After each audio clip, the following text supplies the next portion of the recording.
Ces industries avancées ont besoin de beaucoup d'énergie. Et pour les 1,4 milliard d'habitants de la Chine, la demande ne cesse d'augmenter. Au cours de la dernière décennie, la production d'électricité a presque doublé en Chine. La Chine dépend toujours du charbon pour la plupart de sa production d'électricité.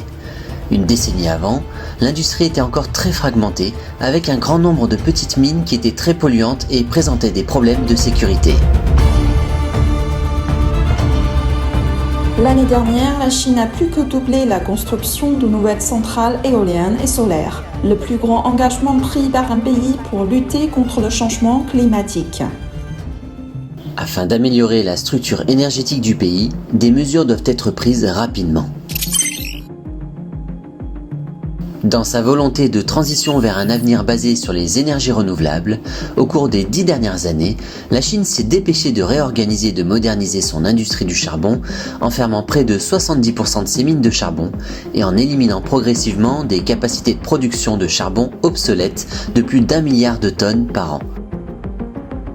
Réduire la dépendance au charbon tout en répondant à une demande sans cesse croissante d'énergie, la Chine peut-elle être à la hauteur de la tâche ?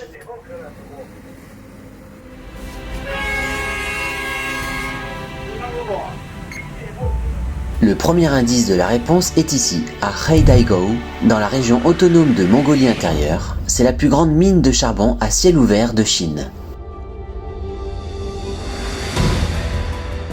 Les changements sont en cours.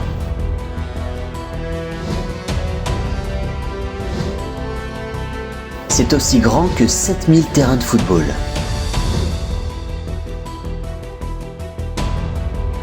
Ces grandes machines fonctionnent 24 heures sur 24 et 7 jours sur 7, produisant 100 000 tonnes de charbon par jour.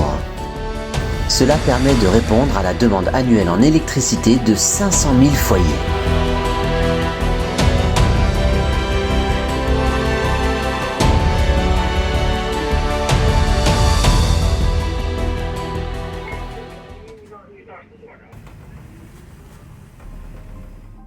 Je m'appelle Song Chong-peng, directeur adjoint de la mine de charbon à ciel ouvert de Heidaigou du groupe Chuneng.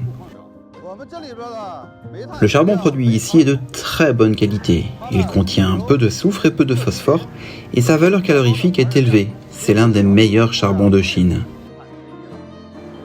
Notre mine est aussi une des mines à ciel ouvert avec le plus haut niveau de localisation. Cette machine a la capacité de production de 40 000 à 50 000 tonnes de charbon par jour. C'est une couche de charbon ci-dessous avec une épaisseur moyenne de 28,8 mètres. Au-dessus de cette couche de charbon, c'est de la roche.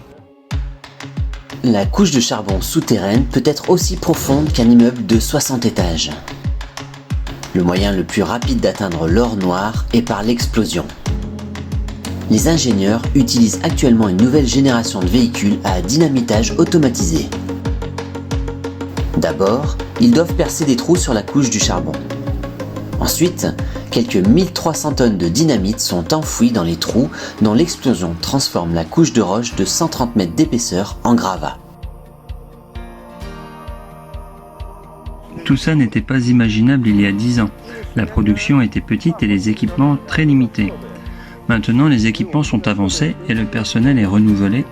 Beaucoup de machines sont automatisées et sont même devenues intelligentes. Et ensuite, nous allons réaliser la conduite autonome en 2025.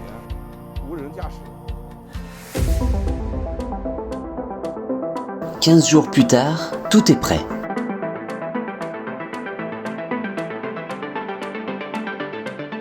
Oui, c'est le premier interrupteur. Le troisième dynamitage dans la zone nord de la mine de charbon à ciel ouvert de Heidaigou du groupe Chuneng en 2022. Préparez-vous. 5, 4, 3, 2, 1, feu!